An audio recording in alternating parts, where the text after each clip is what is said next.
అందరూ బాగుండాలి, అందరూ చక్కగా ఉండాలి. మీరు విద్యను ప్రోత్సహించండి.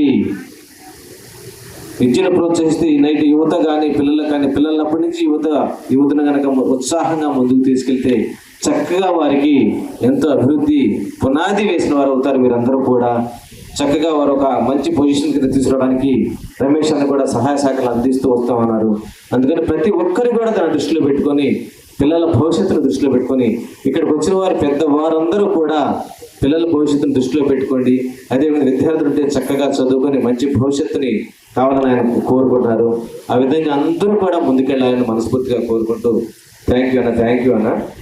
ఇప్పుడు చెప్పడం మర్చిపోయానండి. గూడూరు సత్యనారాయణ గారు 79 సంవత్సరాలు. ఆయన హైదరాబాద్లో చాలా గొప్ప వ్యక్తి. చదువుకే కాదు, మన అందరికీ కూడా మన ఎట్లా పాలు పంచుకోవాలి, మన ఏదైతే జీవితంలో అడ్వైట్ చేశామో దాంట్లో కొంతపాటి సమాజానికి సేవకి ఎంత ఇయ్యగలము అని ఆయన దగ్గర మనం నేర్చుకోవాలి. ఆయన ఇక్కడ చాలా గ్రామాల్లో చేశారు, తెలంగాణలో చేశారు, ఆంధ్రప్రదేశ్లో చేశారు. ఆయన చెప్పే మాటలు కూడా మనకి చాలా వినసొప్పుగా ఉంటాయి. సో మీరు విలువైనవి, మీరు తప్పకుండా ఆయన ఆశీస్సులు, ఆయన ఐడియాస్ కూడా తీసుకుని గ్రామ కమిటీ మంచి కమిటీ ఉంది, యంగ్గా ఉంది, డైనమిక్ కమిటీ. సో మనం ఏదో చేయాలి, విలేజ్కి ఏదో చేయాలి. ఎట్లా చేయాలి, ఏం చేయాలి అనేది మీ అందరూ సహకారం, మీకు కావాల్సింది చెప్పండి. దీనికి గైడెన్స్ ఉంది రైతు.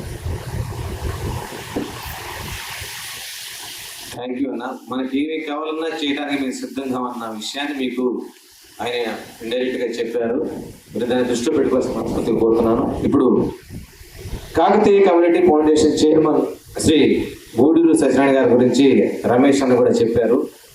వారు కాకతీయ కమ్యూనిటీ ఫౌండేషన్ స్థాపించి గ్రామాల్లో వెనుకబడ్డటువంటి విద్యార్థులను పిల్లలను చేరదీసి వారికి ఏ విధమైనటువంటి సహాయ సహకారాలు కావాలి, వారికి ఏ విధమైనటువంటి సహకారం అందించాలి అని వారి యొక్క భవిష్యత్తు కోసం పునాది వేస్తూ ఎంతోమందికి విద్యార్థులకు స్ఫూర్తిదాయంగా నిలుస్తూ వారు ఒక చక్కని జీవితాన్ని అందిస్తూ ఉన్నారు ఆయన. అంతేకాదు క్యాన్సర్కి సంబంధించి ముందుగానే దాన్ని పసిగట్టి దాన్ని పూర్తిగా నిర్మూలించాలి అన్న తలపుతో మన బసవ తారకరామ హాస్పిటల్తో వారు సంఘీభావమై ఆ కార్యక్రమాన్ని కూడా 2 రాష్ట్రాల్లో ఎంతో చక్కగా నిర్వహిస్తూ ఎంతోమంది వాళ్ళకి తోడ్పడుతూ ఉన్నటువంటి గొప్ప వ్యక్తి గూడూరు సత్యనారాయణ గారు. సత్యనారాయణ గారిని తమ అమూల్యమైన సందేశాన్ని అందజేయవలసిందిగా కోరుతూ వారు ఏం చేస్తారు, ఏం చేయబోతున్నారు, ఎలా మీకు సహకరిస్తారనేది కూడా ఆయన వారి మాట ద్వారా తెలియజేస్తారు. చాలా సంతోషం.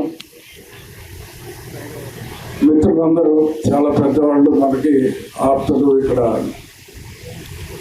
స్టేజ్ మీద కూర్చున్నారు చాలామంది. సంతోషకరమైన విషయం ఏంటంటే ఎవరిని అడిగినా మీరు ఎక్కడ ఉంటారంటే అంత హైదరాబాద్లోనే ఉన్నారు. మీరు కనుక గ్రామీణ వాతావరణాన్ని మనం ఏ విధంగా ముందుకు తీసుకురావాలి అనే ఒక ప్రయత్నం చేయడానికి కనుక మీరు చొరవ చూస్తే 24/7 మనం సర్వీస్ చేయడానికి మేము చేసిన కార్యక్రమాలు 2-3 విషయాలు చెప్తాను మీకు. మనం ఏదో చందా లెవెల్లో ఇస్తున్నారని బిల్డింగులు కడతాం, అక్కడ సంఘం పెడతాం, ఇవన్నీ చాలా చూసాం. దానివల్ల సామాన్య మానవులు కానీ గ్రామీణ వాతావరణంలో ఉన్న రైతులు కానీ రైతు కూలీలు కానీ మిగతా వాళ్ళు ఏ కులానికైనా కానీ అవి ఏం ఒరగబెట్టలేదు, చావలేదు. మొన్న కూడా కోదాడులో మా వాళ్ళు ఒకరోజు వచ్చి 14 కోట్లు పెట్టి మనం ఇక్కడ ఒకటి కమ్యూనిటీ హాల్ కట్టాలి సార్ అది ఇది అని అంటే కోపడి పంపించేవాళ్ళని. ఎవరో ఇస్తున్నారని మీరు బిల్డింగులు కట్టి ఏం చేద్దాం? ఎన్నిసార్లు ఎంతమంది పెళ్లి చేసుకుంటారు సంవత్సరంలో? దానివల్ల నా సామాన్య మానవుడికి ఏమైనా ఉపయోగపడుతుందా? మేము అమీర్పేటలో మొదలు పెట్టినప్పుడు కూడా అప్పుడు ఇంత మెచ్యూరిటీ లేకపోయినా మాకు ఆ రోజున ఉన్న ల్యాండ్ని ఏ విధంగా కాపాడాలి, ఏ విధంగా మనం సొసైటీకి ఉపయోగపడాలి అనే దాని మీదే మేము ఆలోచన చేసాం. ఆ రోజు కూడా మొట్టమొదటిగా అసలు పిల్లలకి స్కాలర్షిప్ ఇవ్వడం కానీ, కొంతమందికి ఉద్యోగ అవకాశాలు ఇప్పించడం కానీ, లేకపోతే ఇతర కులాలలో కూడా ఇందులో భాగస్వామ్యం చేసి వాళ్ళు ఏ కార్యక్రమం చేసినా కానీ ప్రతిరోజు కమ్మ సంఘం అనేది కడకలాడాలి, అందరికీ ఉపయోగపడాలి అనే ఉద్దేశంతో చేసిన కార్యక్రమాలు అయ్యింది. అది ఇవాళ అంత పెద్ద రెలవెన్స్ కాదు. ఎందుకు కాదు అంటున్నా అంటే 2-3 విషయాలు చెప్తాను. నేను ఈ మధ్యాహ్నం ఒక 5 years క్రితం హైదరాబాద్లో, ఇప్పుడు మన రమేష్ కానీ మేమంతా కూడా చాలా కష్టపడి ఎంతో కొంత ఇవాళ సొసైటీకి కంట్రిబ్యూట్ చేయడానికి పెరిగాం. కాకపోతే అది ఏ విధంగా ప్రజలకు పంచాలి, ఏ విధంగా వాళ్ళకు ఉపయోగపడతారు అనే దాని మీద కొంచెం ఆలోచన చేయాల్సిన పరిస్థితి. ఒకరోజు ఇట్లాగే మా మిత్రులందరినీ, పెద్దవాళ్ళ బొల్లినేని కృష్ణ గారు కానీ కొంచెం అందరూ పెద్దవాళ్ళందరినీ కూర్చోబెట్టి మనం అందరం బాగా కంఫర్ట్గా ఉన్నాం. 75-80 సంవత్సరాల పైన ఉన్న వాళ్ళు ఉన్నారు మన దాంట్లో. మనం ఏమన్నా చేయగలుగుతామా? మనకి ఇవాళ సొసైటీ నుంచి మన గుర్తింపు అవసరం లేకుండా మనం చేసే కార్యక్రమం ఒక 10 సంవత్సరాల తర్వాత దానికి రిజల్ట్స్ వస్తే కూడా చాలా సంతోషపడదాం అని అంటే అందరూ యునానిమస్గా ఒకటే అన్నారు. మనం ఏ విధమైన లాభాపేక్ష ఆలోచన చేయకుండా మనం 10 సంవత్సరాల తర్వాత దీనికి రిజల్ట్ వచ్చే విధంగా మనం ప్లాన్ చేద్దాం. మేము ఒకటే ఆ రోజు అందరం కలిసి ఓట్ తీసుకుంది ఏంటంటే, మనం చేసే కార్యక్రమాలని ఊరికే ఓదర కొట్టి మైకులు పెట్టుకొని మనం ఎక్కడ చెప్పొద్దు. ఒక 3-4 సంవత్సరాలు దీని రిజల్ట్స్ చూసినాక దీన్ని పట్టుకొని 10 మంది వాళ్ళే చేస్తారు అనే ఉద్దేశంతో ఆ రోజు రూరల్ ఏరియాస్లో ఉన్నటువంటి చదువుకి నోచుకున్నటువంటి ఆడపిల్లల్ని ఎక్కువ మందిని వాళ్ళని మనం పికప్ చేయాలి. వాళ్ళు మెచ్యూర్ అయ్యే టైంలో వాళ్ళని ఇళ్లలో బయటికి స్కూల్కి అటు పంపితే ఇబ్బందులు పడుతున్నారు కాబట్టి వాళ్ళు చదువు దోచుకోకుండా ఉన్నారు.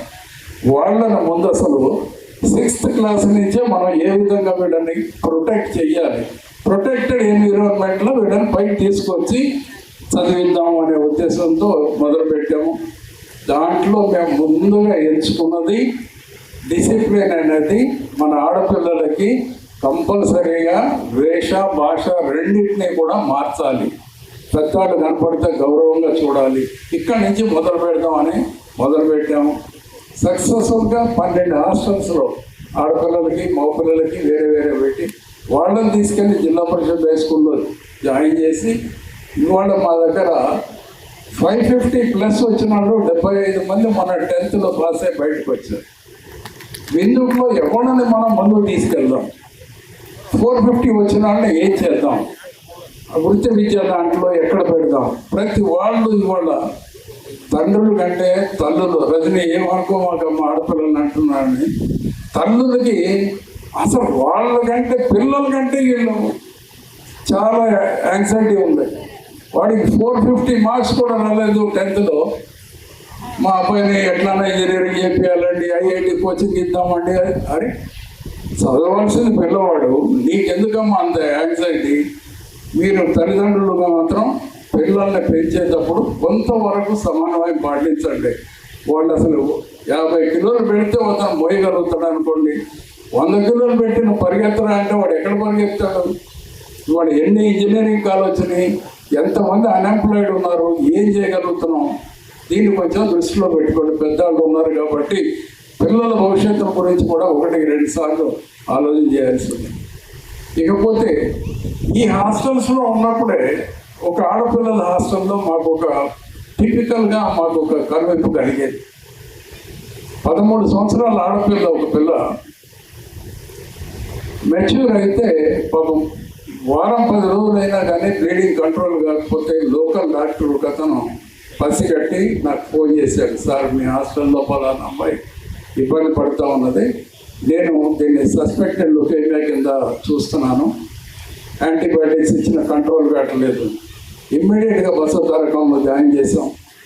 మొన్న December 1st ఆల్మోస్ట్ 2 years ఆ పిల్లమ్మడి కష్టపడ్డాం. మొన్న December 1st మెడిసిన్ ఫ్రీగా ఆ పిల్లల్ని తీర్చిదిద్దగలిగాం. దగ్గర 65 లక్షల రూపాయలు ఖర్చు పెట్టాము అందరం. ఇట్లా రమేష్ లాంటి మిత్రులు నాకు చాలామంది ఉండబట్టి దానికి ఆర్థిక లోపం లేకుండా వైద్యపరంగా కూడా బసవతారకం అనేది ఒక ఇన్స్టిట్యూట్. అది హాస్పిటల్ కాదు. మీరు గుర్తుంచుకోవాల్సింది హాస్పిటల్కి ఇన్స్టిట్యూట్కి అనేది నిమ్స్ అనేది ఒక ఇన్స్టిట్యూట్, ఆర్ఎడే ఇన్స్టిట్యూట్ అనేది ఒక ఇన్స్టిట్యూట్, బసవతారకం అనేది ఒక ఇన్స్టిట్యూట్. అది అపోలో హాస్పిటల్ అనేది ఒక హాస్పిటల్, కిమ్స్ అనేది హాస్పిటల్. వాళ్ళు ఇన్స్టిట్యూట్ అని పెట్టుకోవచ్చు, కానీ ఆ డిఫరెన్స్ తెలియాలి మనకు.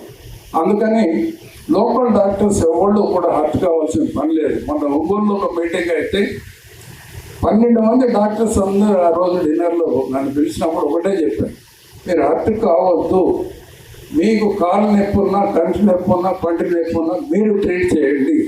క్యాన్సర్ అనేది కనుక మీకు ఏమాత్రం సస్పెక్ట్ చేసినా కానీ వెంటనే బసవతారకం లాంటి ఇన్స్టిట్యూట్లో జాయిన్ చేయండి.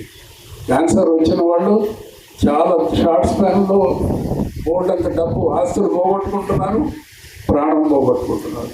దీనికి ఎరుగుడు ఏంటి అనేది దాని మీద చాలా ఈ 3 సంవత్సరాలుగా మేము పడ్డ కష్టానికి మాకు ఒక ఫలితం దక్కింది. న్యాచురల్గా కూడా మన కీమోథెరపీకి ఎంతైతే ఎఫిషియెంట్గా పనిచేస్తుందో లక్ష్మణ ఫలం అనే ఫ్రూట్ అంతే ఈక్వల్గా యాంటీ ఆక్సిడెంట్స్ పికప్ చేస్తుంది. మనకి ఖర్చు లేని పని. ఆ రోజు మన వాళ్ళందరూ వస్తే యమున వీళ్ళందరూ వచ్చిన రోజు చెప్పాను, ఇదిగో మనం చేయదలుచుకుంటే ఇట్లా నేను గుంటూరులో ఒక క్యాంప్ రన్ చేసినప్పుడు కూడా ఒక 300 మొక్కలు తెప్పించి ప్రతి ఇంట్లో పాతించి దాని గుణగణాలు ఏంటి, మన ఆరోగ్యం మీద ఎంత ఎఫెక్ట్ ఉంటుంది అనే దాని మీద కొంచెం అందరికి అవగాహన కల్పించి చెప్తున్నందువల్ల నాకు చాలా సంతోషం అనిపించింది.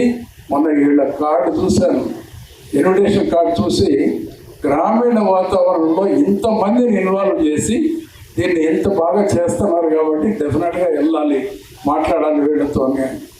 మీరు సర్వీస్ చేయదలుచుకుంటే ఇంతమంది హైదరాబాద్లో ఉన్నాళ్ళే ఇక్కడికి వచ్చి మాట్లాడుతున్నాం, కానీ మీరు ఎప్పుడన్నా టైం తీసుకొని రమేష్ గారు కానీ ఎవరన్నా కోఆర్డినేట్ చేయండి, ఒకసారి కలవండి అందరూ.